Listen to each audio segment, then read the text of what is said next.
On reproche souvent à la pédagogie traditionnelle de ne pas mettre l'élève au cœur des apprentissages. Pire, c'est lui qui doit s'adapter au contenu. Dans ce cas, sa contribution dans la construction du savoir est nulle. C'est la raison pour laquelle on a alors considéré que la pédagogie traditionnelle n'était pas efficace pour conduire les élèves à la réussite.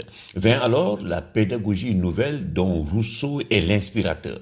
La conception qu'on avait de l'enfant change. L'élève devient l'artisan de sa propre formation. Ce n'est plus lui qui doit s'adapter au contenu des apprentissages. Au contraire, c'est l'enseignant qui doit adapter les contenus aux intérêts de ses élèves. Fini aussi les méthodes expositives et bienvenue aux méthodes actives. Alors, question, ces méthodes actives sont-elles véritablement efficaces? La réponse est non selon le neuropédagogue Stanislas Dehaene.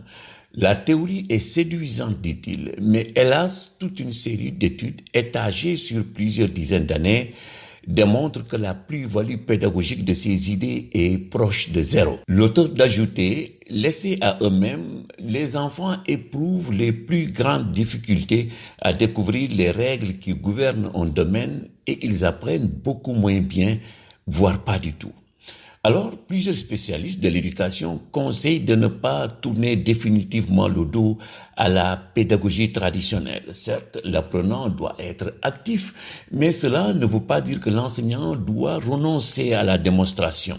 En clair, comme le recommandent les théoriciens de la pédagogie explicite, l'enseignant doit d'abord faire du modelage, c'est-à-dire une démonstration, avant d'enchaîner par une pratique guidée.